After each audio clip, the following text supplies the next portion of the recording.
সুন্দর করে ফ্রাই করে নিই সরিষার তেলে। কালকের মধ্যে চলে আসবে স্যার, তবে নম্রতা এবং অক্ষয়ের সেলফোন ইনস্টল। ছোট ছোট এসে ভাইয়ের সাথে ঝগড়াঝাটি হয়েছে, একটু আমার বকা।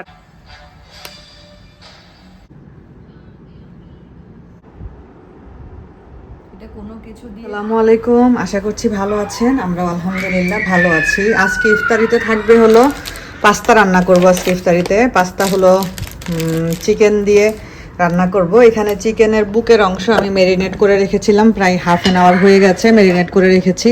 ম্যারিনেশনটা আসলে দেখানোর কিছু নেই, তাই আমি আর দেখাইনি, কারণ এটা আমি এর আগেও যেভাবে ম্যারিনেট করেছি। তাবিব তাবিব এর আগে যেভাবে ম্যারিনেট করেছি সেভাবেই করেছি। টক দই দিয়েছি, একটু তান্দুরি মশলা দিয়েছি, তারপরে দিয়েছি টমেটো সস, আর দিয়েছি লবণ, আর অল্প একটু দিয়েছি তাবিব লাল মরিচের গুঁড়া, আর দিয়েছি কাশ্মীরি রেড চিলি পাউডার। এজন্য এরকম লাল একটা কালার এসেছে। তো আমি আজকে একটু শর্মাও বানাবো। কালকে যে পরোটা বানাইছিলাম, পরোটার ডো রয়ে গেছে, তারপরে সেই যে সস বানাইলাম তান্দুরির সস, ওই সসটাও রয়ে গেছে। তো ভাবতেছি যে তান্দুরি সস তারপরে পরোটার ওই ডোগুলো এগুলো দিয়ে মানে শর্মা বানিয়ে ফেলি। এই জন্য চিকেনটা আমি একটু বেশি করেই ম্যারিনেট করেছি। আর হলো কিছুটা চিকেন আমি ইয়েতে দিব, কি জানি বলে, পাস্তা যে রান্না করব পাস্তাতে দিব। তো পাস্তার জন্য যে পানি গরম করতে দিয়েছি, পাস্তাটা হলো সিদ্ধ করে নিব। পাস্তার সাথে এক প্যাকেট নুডলসও দিব। তো সেটা আমি পরে আপনাদেরকে দেখাচ্ছি। আমি আগে এগুলো দিয়ে নিই, এগুলোকে আগে আমি সুন্দর করে ফ্রাই করে নিই। সরিষার তেলে ফ্রাই করতেছি, এতে করে একটা স্মোকি সুন্দর একটা ফ্লেভার আসে। এই তো আমি পানিটা যখন একটু ফুটে এসেছে, পানির মধ্যে আমি অল্প একটু তেল দিয়েছি, কুকিং অয়েল যেটা, সেটা দিয়ে দিয়েছি।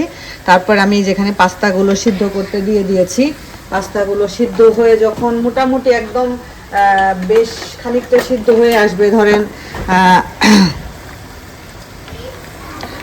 প্রায় 90% যখন সিদ্ধ হয়ে আসবে, তখন আমি ওই একটা যে নুডলসের প্যাকেট রেখেছি সেই একটা নুডলসের প্যাকেটটা দিব।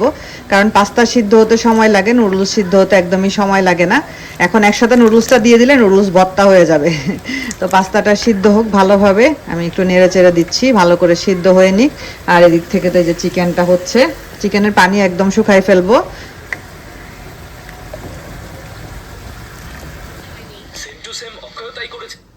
এখন আমি এই যে পেঁয়াজ আর কাঁচামরিচগুলো কেটে নিব। আর একটা অবস্থা দেখেন, এই যে দেখেন আমার ঘরে কোথাও জায়গা নেই, আমার ঘরে শোয়ার জায়গা নেই। এই জন্য আমার এই যে ছোট ছোট এসে ভাইয়ের সাথে ঝগড়াঝাটি হয়েছে, একটু আমার বকা টকাও খাইছে। খাওয়ার পরে এই যে এখানে এসে শুয়ে আছে।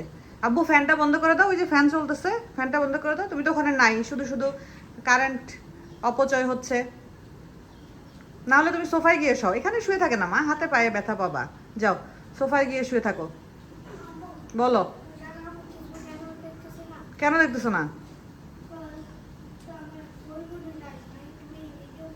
তুমি টিভি দেখতে পারো, আমার রুমে যেয়ে দেখো, সমস্যা নাই। তুমি তুমি কিছু করবে না, তুমি একা থাকলে কিছু হবে না, যাও দেখো গিয়ে যাও। আমি এখন পাস্তাটা রান্না করব। পাস্তা এক একজন এক একভাবে রান্না করে, আমি আমার বাচ্চারা যেভাবে পছন্দ করে ঠিক ওইভাবেই রান্না করার চেষ্টা করতেছি।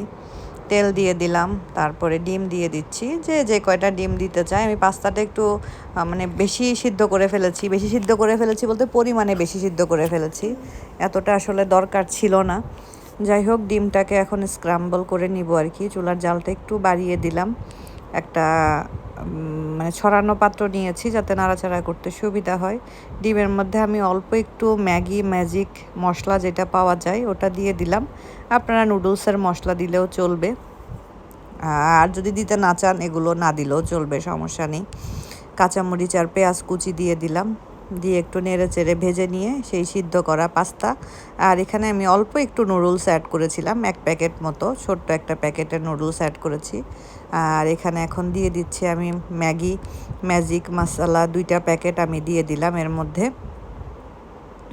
আর এখন এগুলোকে একটু ভালোভাবে নেড়ে চেড়ে নিচ্ছি, যাতে করে পুরো মশলাটা সব কিছুর সাথে সুন্দরভাবে মিশে যায় আর কি।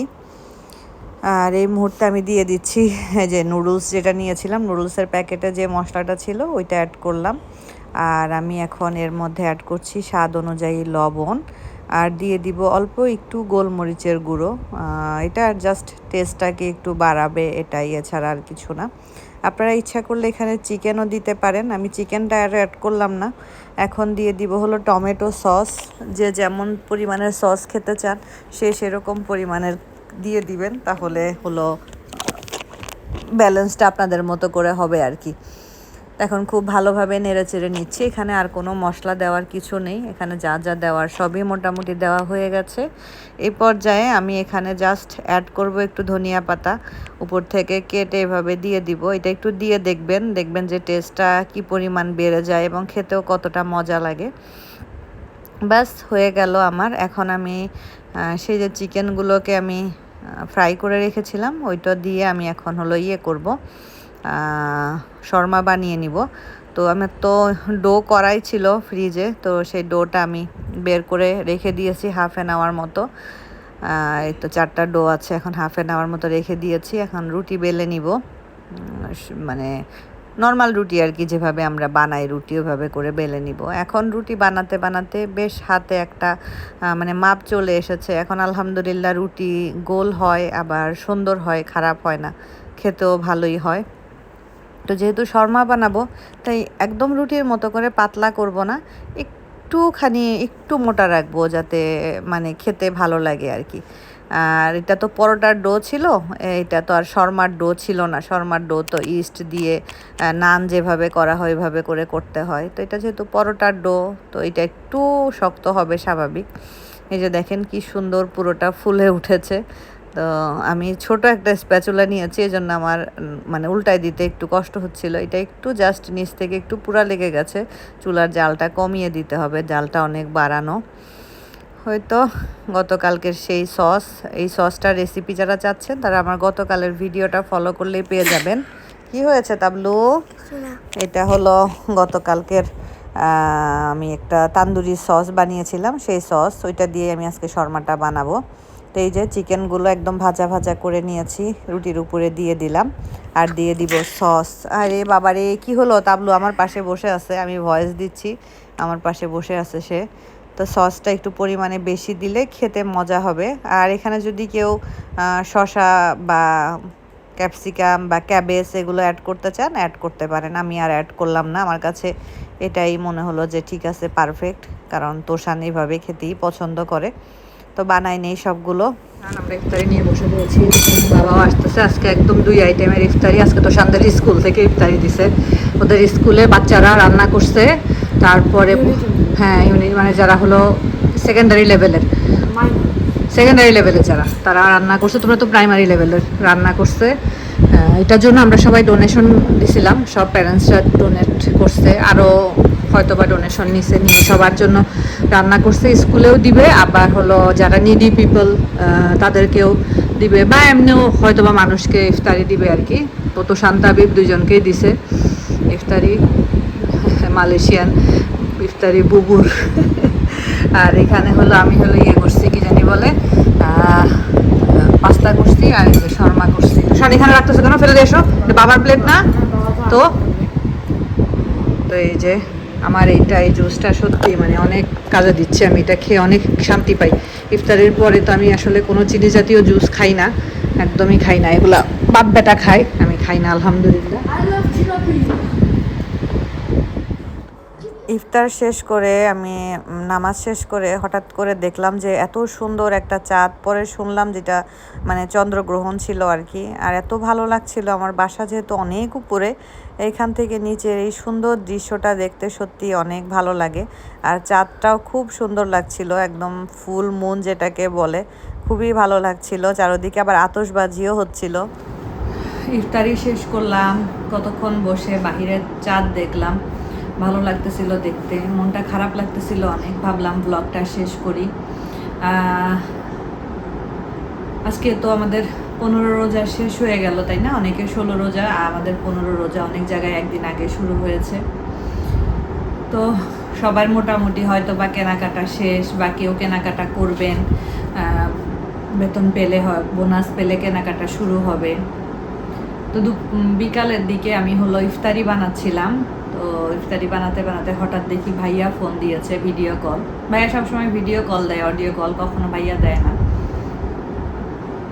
ফোনটা ধরার পরে ভাইয়া দেখাচ্ছে, ভাইয়া ভাবি আর হলো ওই যে আরেকটা ভাবি আর কি, আমার ভাইয়ার যে বিজনেস পার্টনার, ওনার ওয়াইফ। তো 3 জন মিলে রাজশাহীতে গিয়েছে কেনাকাটা করার জন্য। ঈদের কেনাকাটা সবার, তাবিয়াদের কিছুই কেনা হয়নি এখনও। তো রাজশাহী আমাদের বাসার থেকে খুব বেশি কাছেও না, আবার খুব বেশি দূরেও না, 1.5 ঘন্টা মতো লাগে। ভাইয়া নিজে ড্রাইভ করে নিয়ে গিয়েছে, ভাবি আর ওই ভাবিকে একসাথে করে গিয়েছে। তো ভাইয়া দেখাচ্ছিল, বললো যে কেনাকাটা করতে আসছি, দেখ এই যে কেনাকাটা করতেছি। তো ভালো লাগলো দেখে। আমি বললাম যে হ্যাঁ, এই জিনিসটা আমি অনেক মিস করি। বাংলাদেশে ঈদের সময় কেনাকাটার যে একটা আনন্দ, ওই আনন্দটা আমরা এখানে পাই না। আমরা দেখা যায় যে বাংলাদেশ থেকে হয়তো নিয়ে আসাই, না হলে ঈদের আগেই গিয়ে আমরা টুকটাক কেনাকাটা যা দরকার হয় করে ফেলি। আমাদের ঈদের সময় আসলে ওইভাবে করে কেনাকাটার কোনো আমেজ থাকে না। তো এত খারাপ লাগলো হঠাৎ করে ভাইয়ার ফোনটা পেয়ে, মানে খুবই কষ্ট লাগতেছিল যে এরকম সব সময় হতো। ভাইয়ারা যখন ঢাকায় থাকতো বা যখন ঢাকা থেকে বাড়িতে গিয়েছে ঈদের সময় কেনাকাটার সময়, আম্মুর জিনিসটা কেনার সময় আমাকে অলওয়েজ ভিডিও কল দিত। ভাবি বা ভাইয়া যে কোনো একজন ভিডিও কল দিয়ে আমাকে দেখাতো, বলতো দেখতো আম্মু মার জন্য এটা কিনলে ভালো হয় কিনা, বা মার জন্য এরকম কিনলে ভালো হয় কিনা। তো আমি বলতাম যে আমাকে দেখানোর দরকার নাই, তোমরা কিনো। তো তখন ভাবি বলতো না, তুই পছন্দ করলে মা ওইটা বেশি পছন্দ করবে। তো সেটাই, আমাদের তো আসলে আর মার জন্য কেনার তো আর অপশন নেই। আর আমি সবসময় ঈদে আম্মুর জন্য টাকা পাঠাই দিতাম এখান থেকে, বলতাম আম্মু তোমার ঈদের টাকা পাঠাই দিলাম, তোমার যা ভালো লাগে তুমি তাই কিনে নিও। অনেক সময় আম্মু কিনতো, অনেক সময় আম্মু কিনতো না। তো মানে কি বলবো, এত খারাপ লাগছিল ভাইয়া যখন আমাকে ওইভাবে করে দেখাচ্ছিল। ফোনটা রাখার পরে আমার এমনি এমনি অটোমেটিক চোখ দিয়ে পানি পড়তেছিল। আর ভাবতেছিলাম যে আসলে আর কখনো কোনো ঈদেই যতদিন বেঁচে আছি না কেন, কখনোই মাকে আর কিছু দেওয়া হবে না। বাবাকে দেয়া থেকে তো বঞ্চিত হয়েছি প্রায় 7.5 বছর, মাকেও আর কিছু দিতে পারবো না। আর আমি যখনই যেতাম আমার বাচ্চাদের কাপড় চোপড়, আমার কাপড় চোপড়, আম্মু একটা টাকা আমাকে ধরে দিয়ে দিত, বলতো তুমি ঈদের সময় কিনে নিও, তোমরা তো ঈদের সময় থাকো না, তোমরা ঈদের সময় কিনে নিও। তো মার কাছ থেকে পাওয়াটা যতটা মিস করি, মাকে কিছু দেওয়াটা বা মায়ের সাথে কথা না বলার যে যন্ত্রণাটা, ওইটা অনেক বেশি কষ্ট দেয়। এই পুরো রমজান মাসটা মানে প্রতিটা দিন রাত্রেবেলা যখন মানে একা একা যখন শুয়ে থাকি, দেখা যায় সবাই ঘুমাই গেছে, আমি একা একা শুয়ে আছি, তখন আমার কাছে এমন কষ্ট লাগে। আমার কাছে মনে হয় যে আমি আর কখনো আম্মুর চেহারাটা দেখতে পাবো না, আর কখনো আম্মুকে আম্মু বলে ডাকতে পারবো না। তো এই যে একটা যন্ত্রণা, এটা কোনো কিছু দিয়ে পূর্ণ করা সম্ভব না। এটা একমাত্র যাদের নাই, যারা হারিয়েছেন, এটা তারাই বুঝবেন, তারা ছাড়া এটা কেউ বুঝবে না। মানুষ চলে যাবে, আপনি আমি সবাই চলে যাব, কিন্তু এই যে প্রিয়জন হারানোর যে কষ্ট, এই বিশেষ বিশেষ মুহূর্তগুলোতে, এই যে ঈদ আসতেছে সামনে, একটা এত বড় আনন্দ, সত্যি কথা মানে কোনো কিছুই আর কিছু মনে হয় না। এই যে রোজা কোন দিক দিয়ে 15টা চলে গেল, এই 15 রোজায় মানে একটা দিন মার সাথে কথা বলতে পারলাম না। মা তুমি কি দিয়ে ইফতারি করছো এটা জিজ্ঞেস করতে পারলাম না। আমার মা খারাপ ছিল না কখনোই, আমার মা আলহামদুলিল্লাহ অনেক ভালো ছিল, কারণ আমার মা আমাদের কারোর উপরে ডিপেন্ড ছিল না। তার যখন যেটা ভালো লাগতো, যখন যেটা দরকার ছিল সে দিত, কিনতো, খাইতো। ভাইয়া ভাবি যতদিন সাথে ছিল ভাইয়া ভাবি আনতো, আমি যতটুকু পারি করতাম। মানে কখনোই আলহামদুলিল্লাহ আমার আম্মার কোনো কিছু কমতি বা কষ্ট আল্লাহর রহমতে হয় নাই। কিন্তু তারপরেও মানে সন্তান হিসাবে মাকে দেখতে পাই না, মার সাথে কথা বলতে পারি না, এটা অনেক কষ্ট লাগে, অনেক কষ্ট। এই কষ্ট আসলে দুনিয়ার কাউকে বলে বোঝানো সম্ভব না। হঠাৎ করে মানে মনে হলো যে আসলেই আজকে যদি আম্মু বেঁচে থাকতো, আম্মুর জন্য ভাইয়া ভাবি কিনতো এবং আমাকে দেখাইতো, বা আম্মু যখন পাইতো হাতে আমাকে ফোন দিয়ে দেখাইতো, দেখ তো ভাইয়া ভাবি এটা কিনে নিয়ে আসছে, এটা এমন হয়েছে, ওইটা ওইরকম হয়েছে। যাই হোক, সব কিছুই আল্লাহর ইচ্ছা, আল্লাহর ইচ্ছার বাহিরে একটা গাছের পাতাও নড়ে না। আপনারা আমাদের জন্য দোয়া করবেন, আমিও আপনাদের সবার জন্য দোয়া করি। আল্লাহ এই রামাদানের উসিলায় আমাদের সকল ছোট বড় গুনাহগুলো মাফ করে দিই। আমাদের বাবা মা যাদের বেঁচে আছেন তাদেরকে নেক হায়াত দিক, যারা কবরবাসী হয়েছেন তাদের কবরের আযাব থেকে আল্লাহ মুক্তি দিক, তাদেরকে বেহেশতের সুসংবাদ দিক, সবার জন্য দোয়া করি। কখন কার দোয়া কোথায় গিয়ে কবুল হয় একমাত্র আল্লাহ ছাড়া কেউ জানে না। তাই আমরা সবাই যে যেখানে আছি সবাই সবার জন্য দোয়া করব, ভালো চাইবো, এটাই উচিত আসলে। তো যাই হোক, সবাই ভালো থাকবেন, আমাদের জন্য দোয়া করবেন। আজকের মতো বিদায় নিচ্ছি, আল্লাহ হাফেজ।